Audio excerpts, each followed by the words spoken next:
Reading with your kids. Hola, ni hao, konnichiwa, assalamu alaikum, shalom, mahaba, ciao, bonjour, namaste, jumbo, bienvenidos.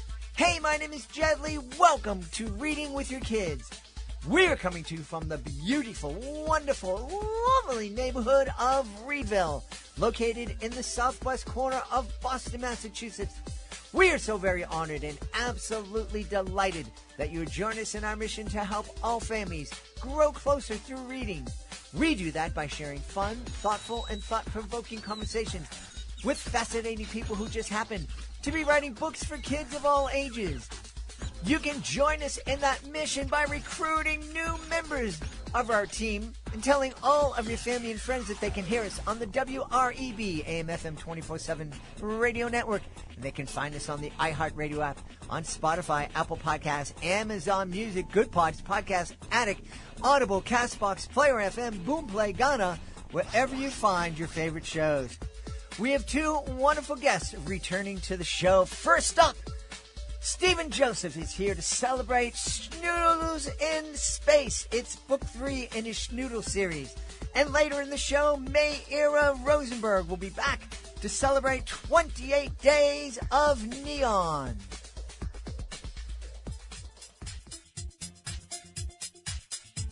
Hey, my friends, we are really excited. Reading with Your Kids podcast is returning to the Chicago Toy and Game Fair November 9th and 10th at the Stevens Convention Center in Rosemont, Illinois.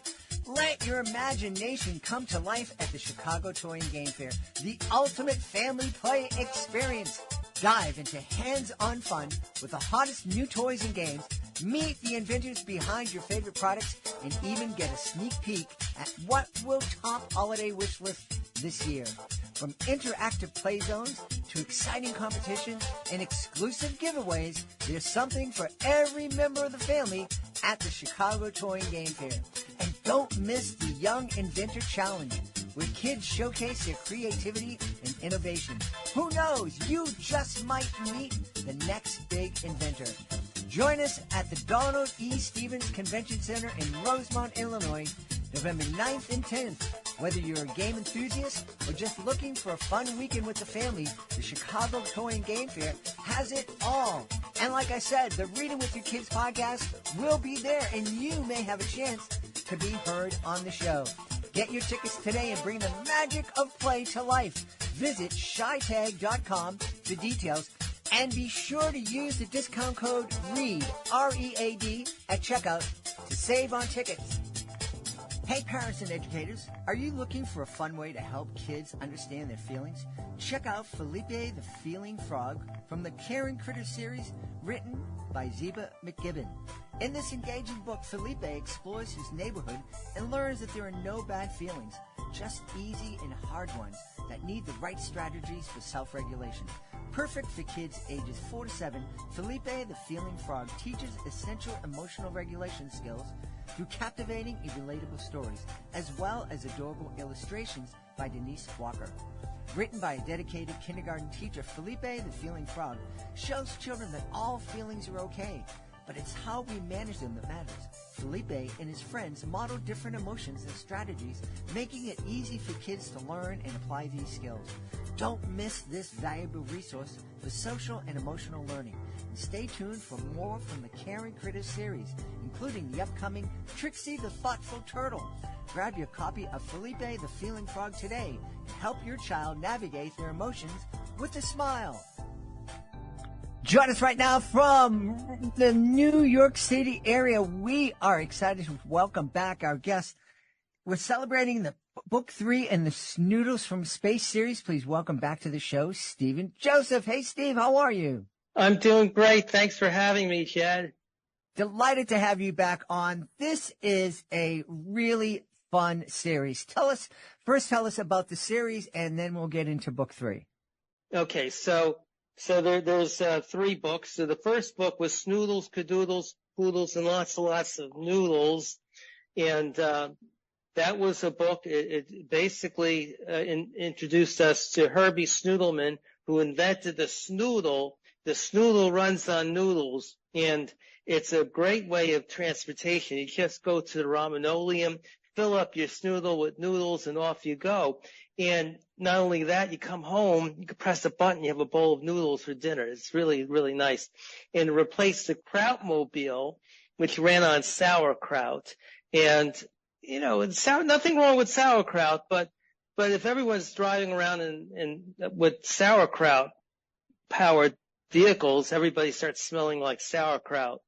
And, you know, you go into your office and like, what's that? It's sauerkraut. You know, it's really stinky. People became really cranky. So the Snoodle was a great invention. So then, came up the second book, Snoodles in Space, a Snoodle, the Zoodle, Cadoodles, and One Happy Schmoodle. And, that introduced us to the Zoodles from the, planet Zoodle, the Zoodle Cadoodles from the planet Zoodle. And that was where like a couple of people from, Norman Noodle and Sally Strudel got kidnapped. Terrible thing, because they thought the Zoodles thought they were brain surgeons and rocket scientists, and they had a problem with no more brain surgeons, rocket scientists. But their kids, Ricky Rockadoodle and Brianna Brainy Brutal, helped save them and save the world, because they had these vacuum-doodles that would vacuum up all the noodles from the planet Earth to leave us completely noodleless, which is a very terrible thing. So that was that book, and they saved the day. Everything was fine. And this book, actually was the most fun book because it's the third book, Snoodles in Space, Escape from Zultraz. That was like a takeoff on, Charlie and the Chocolate Factory. And I was watching the Gene Wilder movie, the first movie, the best one. And I was thinking, wow, like there's this media frenzy there. All the TV crews and paparazzis and photographers and newspaper people, they were all there waiting for Charlie and all the other people going to this chocolate factory. And I was thinking about, like, there's those kids, you know, in the movie, Charlie does okay, but there's these kids who do things that they shouldn't be doing. And I was thinking, like, wow. That must have been pretty terrible for them. They probably got really bad TV and newspaper coverage, and the kids all made fun of them. So I said, wow, that's enough. I'll have to take that out and make them heroes. So that's what this book is kind of a take on. It introduces Frippy Frumpy Fruidle and Wimpy Whiny Woodle, who's the kids of Grumpy Grindy Grudelman, who invented the Grudel, which runs on gruel, which is even worse than the Krautmobile. So that's where that sets up the story. And these kids get to be the heroes. You know, I would love to be a fly on the wall when you're creating these stories, and because I'm just imagining, you're throwing out names and words and puns, and it just must be a fun time. It's fun. Yeah, no, it's a lot of fun because, you know, everything just builds on everything else, you know, so it's, and like, I don't write a book, I run the book. I run a lot. So it's when I go running, everything kind of gets created in my head. So, you know, so I have, well, okay, Frippy Frumpy Fruidle, and I'm thinking, Frippy Frumpy Fruidle has Fitsy Witsy Popadoodle. So first he fits, then he wits, then he pops. And Wimpy Whiny Woodle has a Swizzly Twizzly Slimadoodle. First, so she swizzled and twizzled, and then she turns into a bucket of slime. So I have to think of, like, okay, I have one thing, and then I have to come up, get the connections, and that becomes a lot of fun. And does your pace pick up as the thoughts are coming to you and as you're putting these things together? Yeah. So, they keep, it's like dust collecting. You know, it's just, that's how it is. It just keeps adding and adding. And it's a lot of fun. And you kind of laugh at yourself as you go along. And I'm listening to, I'm just watching. I'm just even watching. I'm not even doing anything. I just watch the characters talking and thinking and how they would react and all that. It becomes a lot of fun. Yeah. Yeah. You know, we love your books. They're filled with these fun words. And I've told the story. I believe I told you, I've told the story to others here on the show. We're celebrating your book, The Last Surviving Crankosaurus. The last surviving dinosaur, the Tyrantocrankosaurus. Yes. Tyrantocrankosaurus. Yes. And I was at the Chicago Toy and Game Fair. This is before the pandemic, and a family came up, and I think there was 5, mom, dad, 2 or 3 little kids, and a 12-year-old girl. Mm-hmm. And so the younger kids and the parents are looking at the different books, and the 12 or 13-year-old is looking bored, and she wants to be anywhere else but there. And I said, what kind of books do you like to read? She goes, I don't like reading. And just snapped at me. I don't like that. I bet it's because you haven't read the right book. And I picked up The Last Surviving Dinosaur, and I just asked her to read a couple of pages. And first, and then she opened it up, and she saw the Tyrantocrankosaurus and that word, Yes. and she giggled. And then she read the book, and she read the book to her little siblings, and she just had this huge smile on her face. And I think that was probably the first time, at least the first time when she was a teen or preteen, that she enjoyed and had fun reading. Well, that's great. You know, the thing I say, this is my line, is that and this is actually what I try to do with my books, is to create something completely ridiculous and make it totally believable. And when you do get the completely ridiculous and the totally believable, it becomes magical. Like it just becomes a magical place, and anything is possible. And when you feel like anything is possible, like just from the story itself, then it kind of extends into your own being, like a little kid, like thinking, wow, this is like a world, I want to be there. And they actually believe it and laugh at it and think it's stupid, but they love it. And it kind of spurs on their own, like, hey, what could I come up with?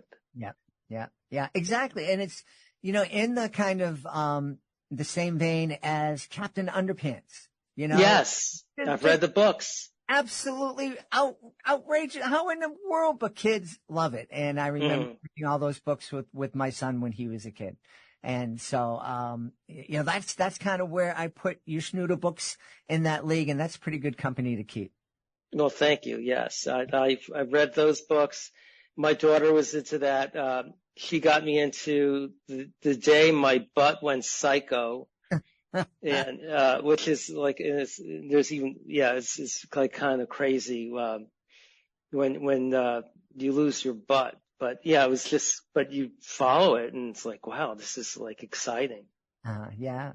Now, you've shared with us in the past that you have a pretty important day job. You know, you're out there in corporate world. And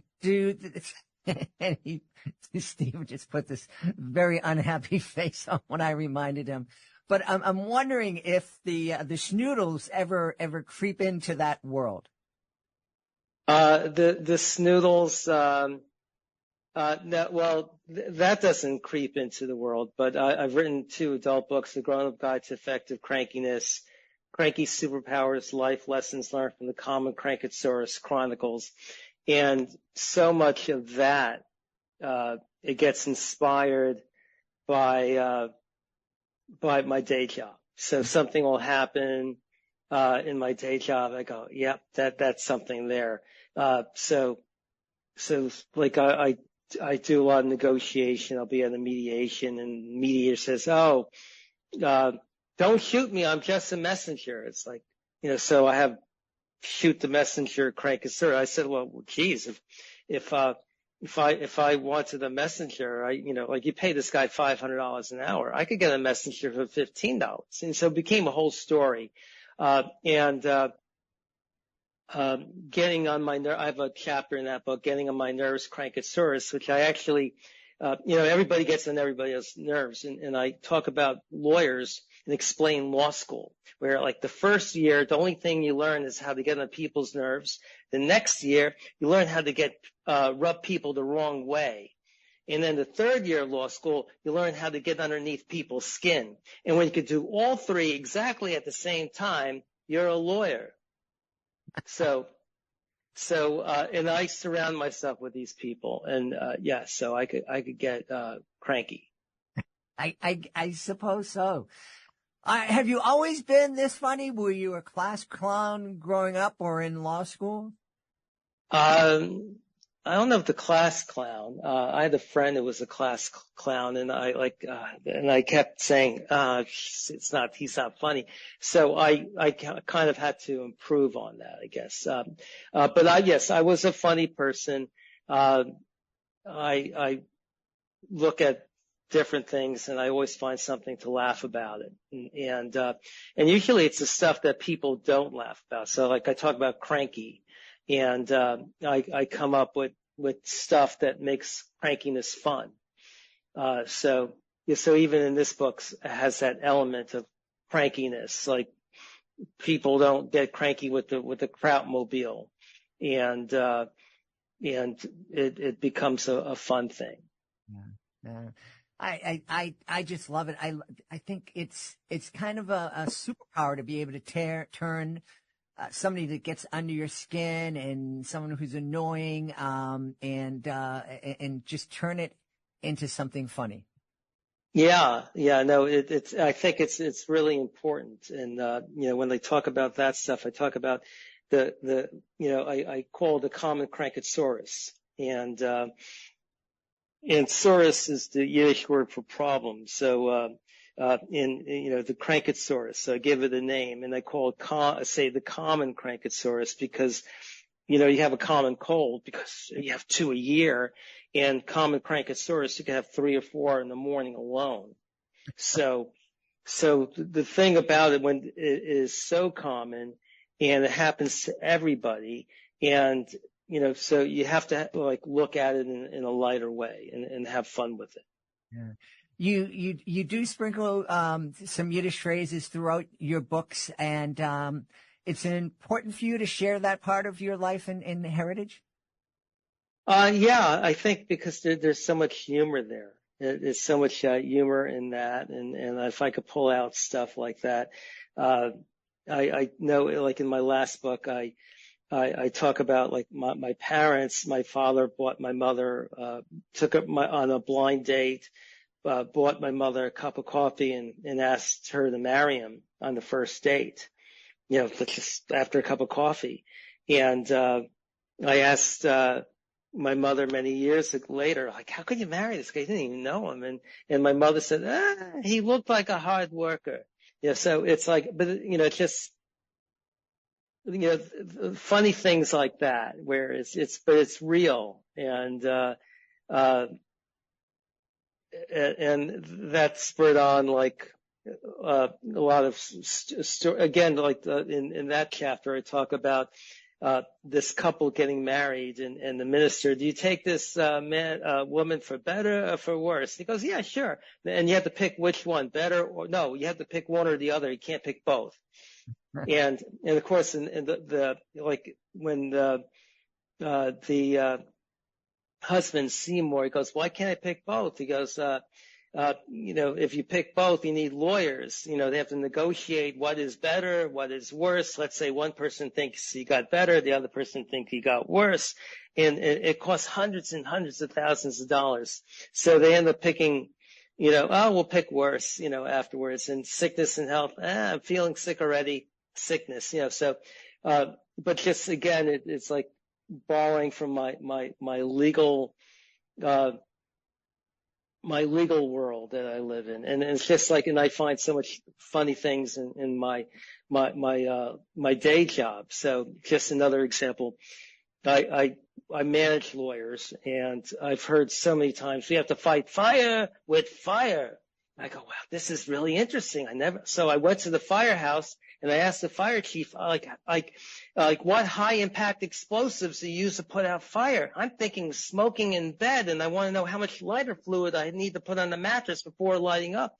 And he told me, no, we actually use water. Who knew? Water puts out fire. And I tell lawyers that water is crystal clear, has clarity. It puts out fire. I always want to know, what is our water, which is a lot of times a lot more effective than fire. Yeah. Believe it or not. So who knew? Yeah, like I said. Who knew? Yes. Yeah.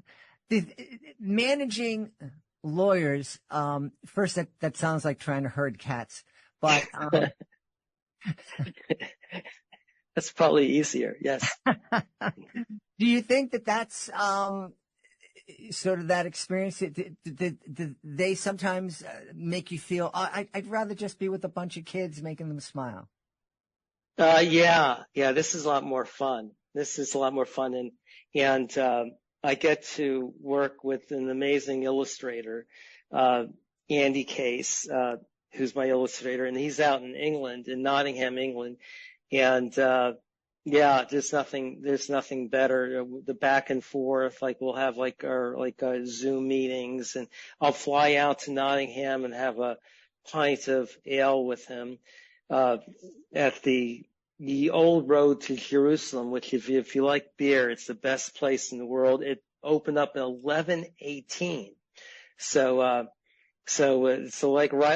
guess the Crusaders, when they're going off to Jerusalem, they stop at the pub for a pint. So you feel the history there. Yeah. So it's a lot of fun. That's so cool. I've told this on the show before. We've hosted international kids in our home. And, when they first would come in, I would take them around Boston, show them where their school was. And I remember there was this one student that was with me, and I pointed to a building and I said, and that building is almost 300 years old. And she didn't seem impressed, and I didn't understand why. And then we got back, and then we looked at Earth City in China, and there's a bridge that was 1,200 years old. And I'm like, okay, now everything's relative. Yes. So you were mentioning, I think before we started recording, that book 4 is slated to come out next year. How many books do you envision in the Snoodle series? Well, the funny thing is, after the first one, and you see the product, and it's just in my head, and then it becomes reality. It's like, wow, I can't do anything better than that. And my illustrator pushes me to keep going. And I don't have anything. And then I wake up the next day and there's a story that just, okay, now I have something. So the next one, Escape from Zultraz, Zultraz, that's a fun one because, I have, Swifty Swoodle and the Doowapadoodles. And, she goes on this, she's like this big, music star, coming out of Noodleham, and she has this world tour, gazillion dollars. She made $1 gazillion. Nothing to do with Taylor Swift, of course. But anyway, on Zoodle, the leader of Zoodle is Kloodle the Grand Roodle, and he happens to have a band called Kloodle and the Grand Roodles, and he hears about this $1 gazillion tour. He goes, well, so he goes to Earth, and he performs, and he starts out on this world tour in Noodleham, and he sucks. He gets booed off stage. The tour is canceled. He goes back to Zoodle, disgraced, complete. So he kind of gets cranky, and then he gets tries to get revenge on there. So then there's the cheese groodle Ballona Doodles and the jalapeno pepper Papa Doodles and Tina and Tony Takadoodle. So there's a lot of doodling going on in that book. Yeah. Any chance we'll have a follow-up to the Tarantacranchosaurus? No, I haven't thought about that. No, probably not. Because actually my cranky books, my adult books came out of that. where somebody wrote, some reviewer said, I didn't talk about enough about overcoming crankiness. And they said, well, no, it's about embracing crankiness. And that started me to write about managing your crankiness effectively. And then I came up with the stories. I do have a story in Cranky Superpowers with Cinderella Crankosaurus, but the story would be Cinderella and the Froggy Prince. That would be the story. And the prince, he was turned into a frog, and he saw a fly on Snow White's lips, and he goes, this is a good meal. So he goes to eat the fly and kind of kisses Snow White. He comes back into human form. Snow White wakes up. They start dating. But do you know that Snow White was living with 7 little men? Which he had a problem with that. I don't know why, but he called them dwarves. She goes, no, there's 7 cute little men. No, and then he comes out with a movie, Snow White and the 7 Dwarves. So, and his parents want him to marry Snow White, but he has this online dating thing with Cinderella. So. Oh, I love it. I love it. You have an open invitation to come back when book 4 is available. In the meantime, we should tell everybody where they can go to find out all about the Snoodle series. You go to my website, which also has 2 blogs. There's a crankiness blog, there's a lawyer's blog, but StevenJosephAuthor.com. StevenJosephAuthor.com is where my website is, and you find all my books. You could go, it takes you where to buy the books, but there's also the blog and fun stuff like that. Awesome. We've had a great time speaking to the author of the Snoodle series. Our guest has been Steven Joseph. Steven, thanks so much for being back with us. It's so great being here with you, Jeff. Thank you. Before we invite our guest into the studio, I would love to invite you to visit a very special website. It's clownswithoutborders.org. Clownswithoutborders.org. This is a group that I absolutely adore. I am part of Clowns Without Borders, and I had the honor of being part of the 2023 tour of El Salvador. I had so much fun joining with artists from all over the world to bring a smile to people who really needed it and really appreciated it too. And we would love for you to join us as a monthly Joy Maker. Joy Makers, they're a family of people just like you who love to laugh and make other people feel good. So please take a moment and visit clownswithoutborders.org and consider joining me as a Joy Maker. Are you looking for a creative way to bond with your kids? Let me tell you all about Drawing with Your Kids, the ultimate destination for artistic adventures. Join us as we dive into the wonderful world of children's books with renowned illustrators guiding you step by step. From beloved characters to whimsical scenes, unleash your imagination and create cherished memories together. Whether you're a seasoned artist or just picking up a pencil, there's something for everyone at Drawing with Your Kids. Please visit our website, readingwithyourkids.com, and click on the Drawing with Your Kids link at the top of the page and let the creativity flow. Drawing with Your Kids, where every stroke brings stories to life. Join us right now from the great state of Connecticut. Our guest is returning to the show. We're kind of returning. We heard a short interview with her not too long ago, but she's back for a full interview celebrating her middle grade novels. One of them is 28 Days of Neon, and the other is titled Indiana Bamboo. Please welcome back to the show, Meira Rosenberg. Hey, Meira, how are you? I'm great. How are you, Jed? It's so good to see you again. Yes, Meira and I were together at 2 book festivals put together by the Connecticut Book. What's the official name of it? I think it's the Connecticut Book Festivals. I think that's their name. Yeah, they're pretty new, and I joined them recently. But we were in Westbrook, and then we were in Norwalk at the Norwalk Arts Festival, which was really great. It was so much fun. It really was, and it's great to see authors get together to support each other and help promote each other's work. And I just love it. One of the things that I've said, especially early on, the reason I've been doing this for 7 years, a big part of it is the community of authors is really a supportive community. Everybody not everybody, most of the people that I've had on the show have been wonders and delights to speak to. So I am so happy to be involved in this, and I'm really happy to have you back. So, well, thank you. I'm so happy to be back. Yeah. So tell everybody, remind everybody what 28 Days of Neon is all about. Yep. So 28 Days of Neon is about a 12-year-old girl whose name is Neon, and she is walking past her parents' bedroom door one morning with her dog Rainbow right next to her.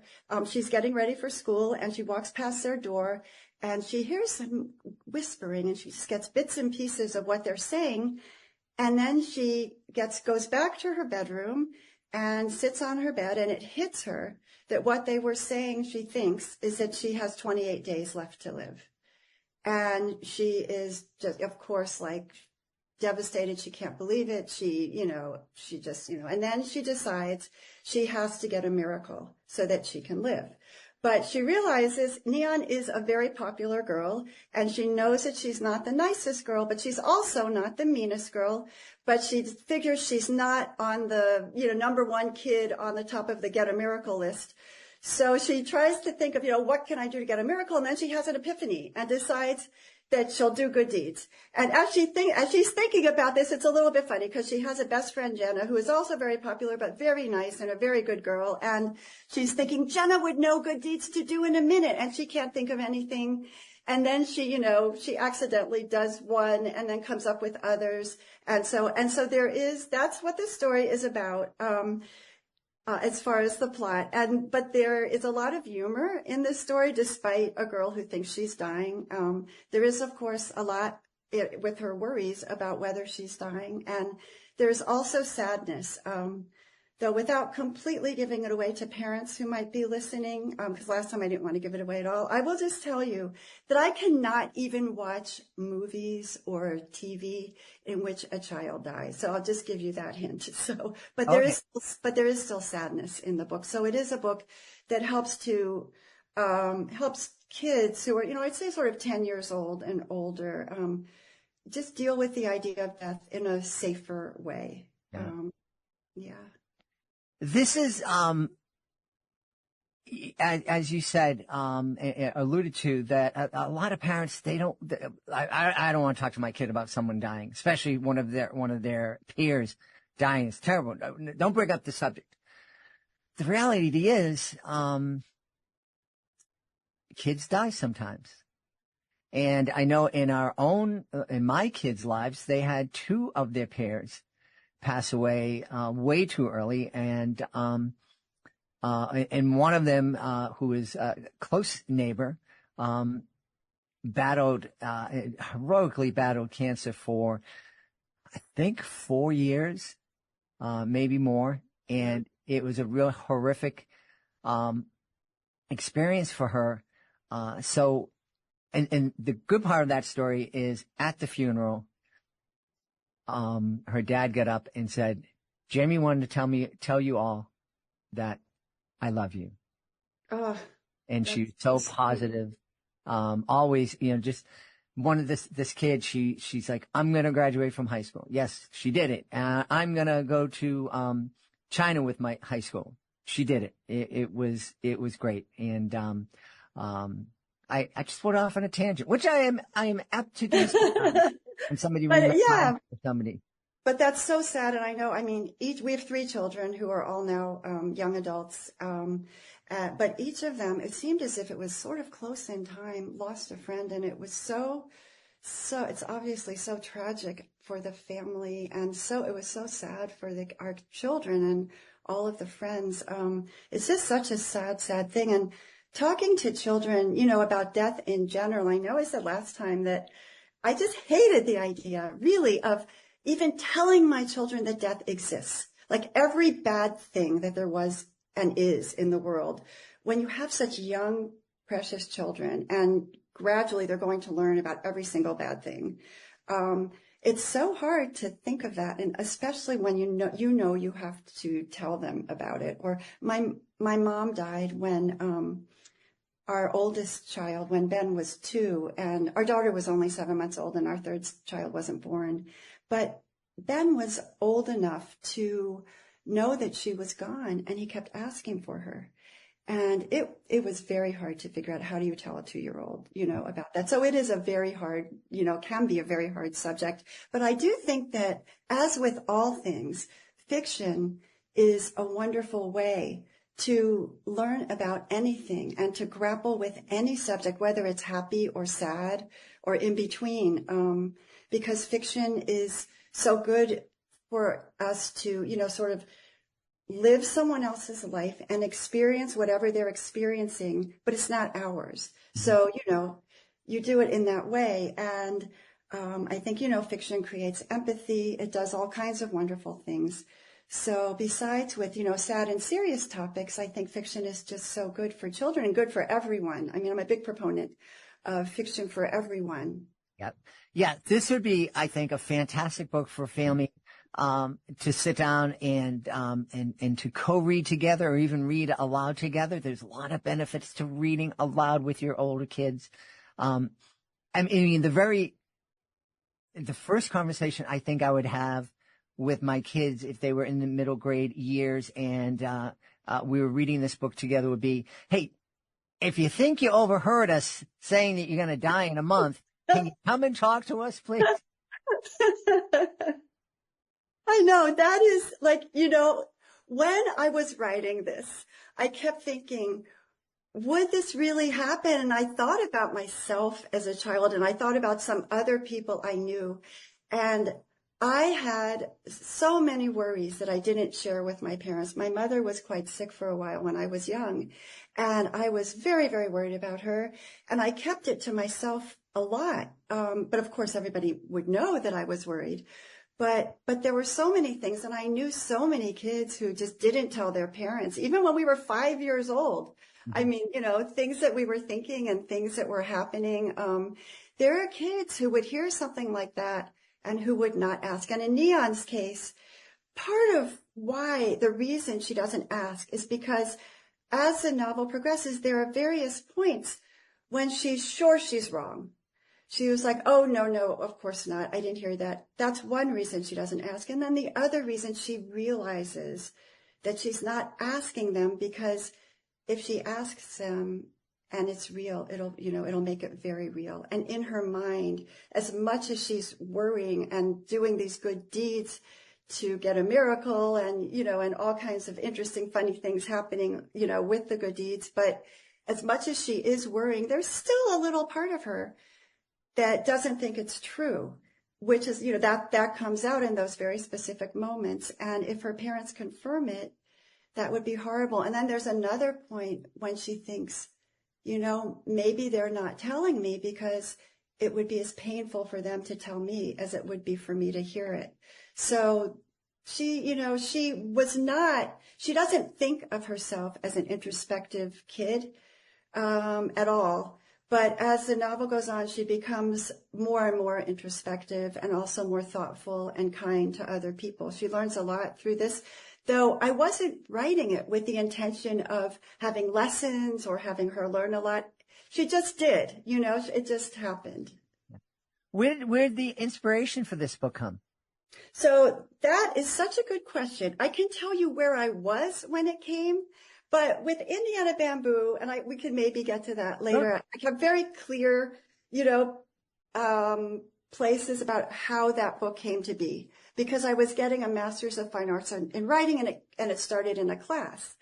For 28 Days of Neon, our family was in Maine, in very northeastern, very rural Maine, at my husband's, it's now mine too, but my husband's family's very, very, very rustic cabins. And I'll talk more about that in a moment, but I was alone. So there are now 3 cabins. When my in-laws bought it, there was 1 cabin. And I want to tell you something about the second cabin in a moment. Okay.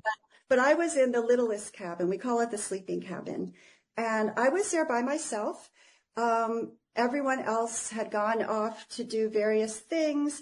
They were canoeing, they were hiking, they were swimming. My mother-in-law, who is an amazing cook, and also she is 92 and an artist and all kinds of things now. She had a whole different career. But she, I think, was the only person who was around. But she was likely had been coerced into making a blueberry pie or something because she is a wonderful cook. So she was in the other cabin.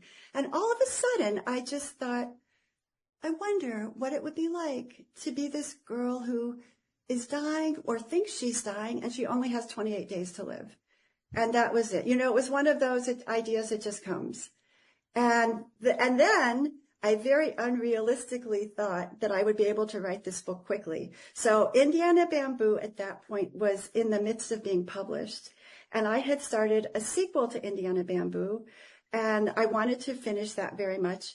But I thought, I have this idea and I really want to go with it. I think I can write it really fast. Well, 9 years later, it's published, and it took me a long time to write it. Also, I work, I teach these days. I've done different things, but for the last 16 years, I've been teaching English part-time at our community college and sometimes at UConn. So, I'm busy and there are lots of things, and I can't write every minute. So I do try to write quite a lot, and, for some number of hours every day when I can. But nevertheless, I'm not fast. So it did not get done quickly, but that was that. But, I wanted to tell you, we had talked also, besides the inspiration for these books, one of the things that you are so, of course, interested in, and is a big mission of yours really, is the family bonding that comes from reading. And so my in-laws, when their 4 children were from very young teenagers to in college, they decided to build a second cabin. And it's very, very rustic. And when I say rustic, it's not a euphemism. It's rustic. We use an outhouse. It's rustic. And so they decided that the family would build the cabin. So over a couple of summers, my husband and his siblings, built this cabin with the help of someone who knew what he was doing, who was an older guy who sat in a director's chair and told them what to do. But I think for family bonding, they're in a place, for most of the summer where back then we didn't have Wi-Fi, or anything, but still there wasn't TV, there wasn't anything else. And they're keeping their kids out of trouble when they're teenagers, having them build a cabin in the summer. So good way to, not that every family is going to go build a cabin to keep their kids out of trouble and bond, but it worked. For Indiana Bamboo, the inspiration was very different. I was in a class and our 3 children were fairly young. I always say they were around 10, but of course they're 3.5 years apart, so they weren't all around 10. But, maybe somewhere around there, maybe 10, 8, and 6 or 8, 10, and 12, when I started taking a class at a time to get a Master of Fine Arts in Writing at Manhattanville College, which is very near where we live. Mm-hmm. And I had been taking classes that were shorter form things, poetry or essay, but I did really want to try to write a novel. And I kept thinking, other people, with children write novels, but I just don't know if I can do it. So maybe when they're older. So I took a class that was writing for middle grade and young adult. And it was in that class from prompts that Indiana Bamboo was born. So that was it. Very cool. Tell us a little bit about the story of Indiana Bamboo.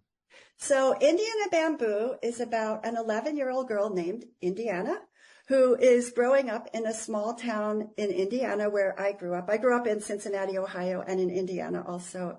Indiana's town is much smaller than my town was, but my town was still pretty small. But and so the pet store, she loves animals, and the pet store, Paradise Pets, in her small town is robbed. This pet store, besides having Princess Penelope, a puppy that Indiana would really like to have, and other normal animals, there's a lion, a cougar, and a bear, because the owner of the pet store was a wildlife rehabilitator in New York City, and he retired to a nice quiet life in this small town in Indiana, and the wildlife rehabilitation place said, oh, come on, rehabilitate, so he had a lion, a cougar, and a bear there. So those animals were all stolen, and Indiana and her best friend Jamie are on the case. So they decide to solve the mystery, And as that's happening, they come across a boy who's a year older who they kind of know from school, who is hiding in the attic of Indiana's tumbling down mansion. And he had witnessed, well, he kind of witnessed, he was in the pet store when it was robbed and he saw the guys. So the three of them get together. And there is also a lot of humor in this book. And there are some very, very lovable, quirky characters who live in Indiana's small town, adults and some of the kids. So that's what this is about. Very cool. Very cool. I don't know if I'd want to steal a cougar and a bear. I can think of other things. Maybe, throw a gerbil in my pocket or something. But... So, well, there is a reason why these, animals were stolen. That's all I can say right now. Okay. This reminds me, people who listen to the show know that I did educational magic shows for 35 years. And yes. When we first got together, my beautiful wife and I were thinking, well, maybe we'll build a big show, get a tent and tour around the country. And I subscribed to a journal in the industry called Circus Report. And it was just a small little paper thing that was published once a week. But the neatest thing about it was every once in a while you would see a classified ad for that there was an elephant for sale or a tiger for sale and a wheel of death was for sale. And I remember I actually called someone and I said, hey, how much to buy the elephant? And the person who I had no idea what I was talking about, he goes, well, it's this much money, but it's going to be like about $500 a day to feed it. And I'm like, okay.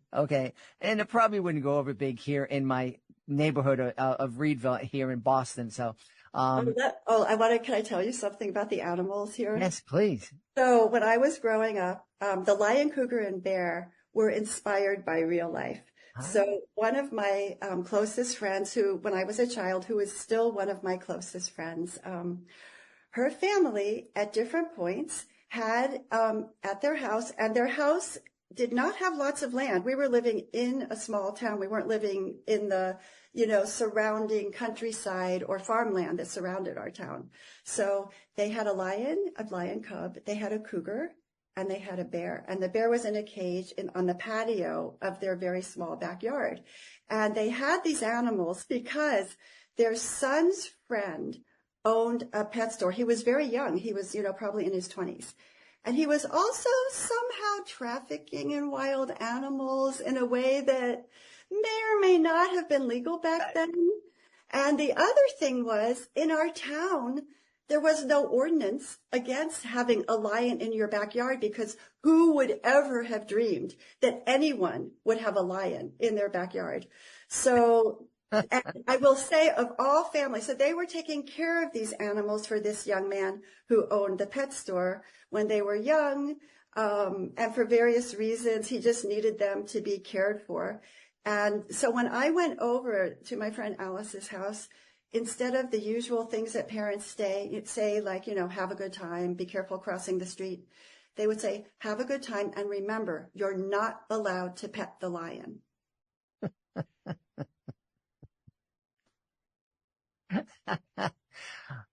That would make a great title for a book. Oh, you're not allowed to pet the lion. Not allowed to pet the lion. That would be great. That would be. I want you back in the show to celebrate that book. Okay, all right. All right. There's the prompt. There's the prompt. There's my prompt. Yes. That's great. You're not allowed to pet the lion. I'm already thinking maybe it should be an Indiana bamboo book again, but I have to. Yeah. What do you love about writing for this age group? Oh, that is such a great question. I love visiting, I'm not a person. I will start by saying I'm not a person who outlines my books before I write them. I do, as I think of things, I'll write them down or do a little bit of planning, but mostly things come to me as I'm writing. And I feel as if when I was writing Indiana Bamboo, I really felt as if I was visiting my childhood.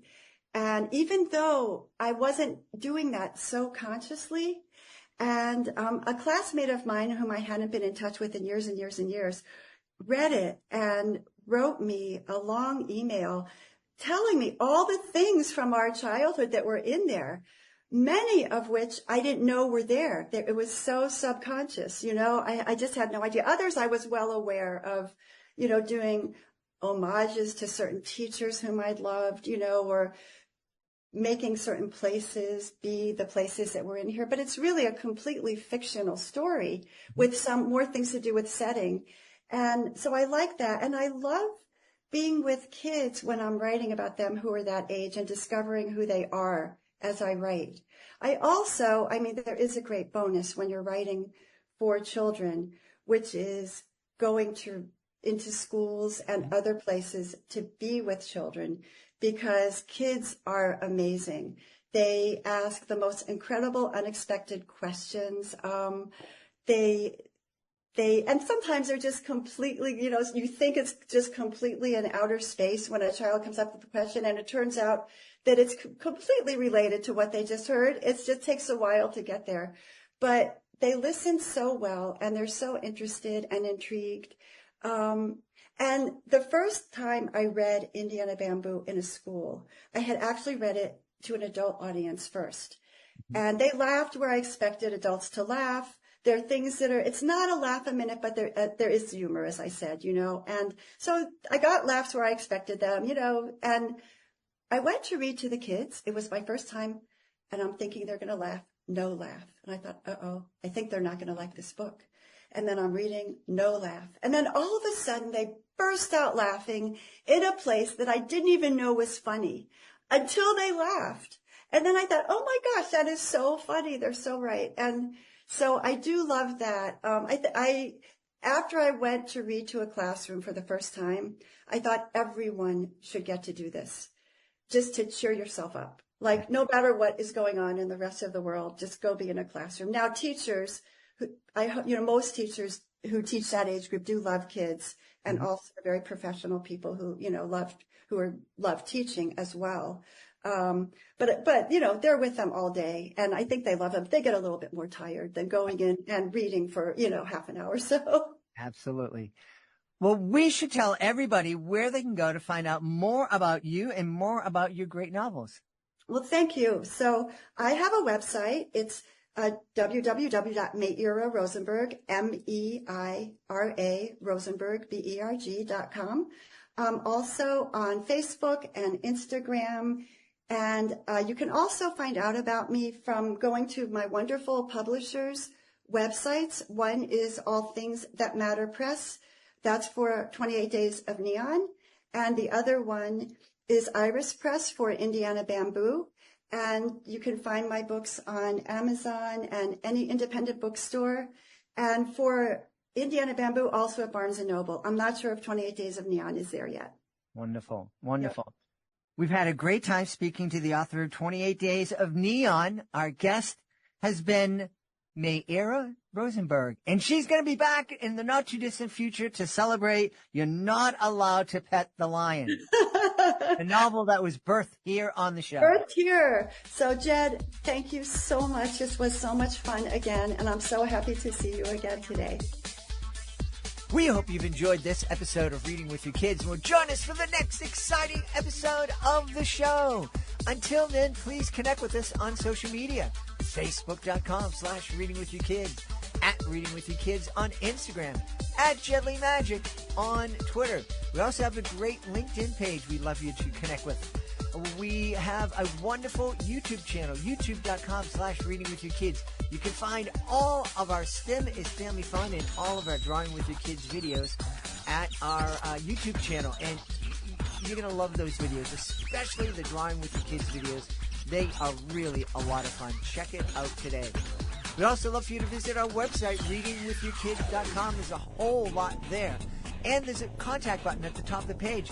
You can use it to send us a message. Let us know what you love about the show. Let us know what we could be doing better. And let us know who you would like to hear on a future episode of Reading with Your Kids. And if you are an author, readingwithyourkids.com is the place you want to go to find out how you can be a guest here in the show and tell thousands and thousands of people all around the world about your great kids book. I want to thank the folks who made today's show so wonderful. I want to start by thanking our wonderful guest, Steve Joseph. Please be sure to check out Snoodles from Space. And I also want to thank Meira Rosenberg. Please check out 28 Days of Neon. I want to thank my team, Fatima Khan, Chris Doherty, Rory Grady, Raylene Tang. I want to thank my beautiful wife for all the support she gives me. Most of all, we all want to thank you. Thank you so much for taking the time to join us today. And as always, thank you so very much for taking the time to make the world a better place. And you do that every time you read with your kids.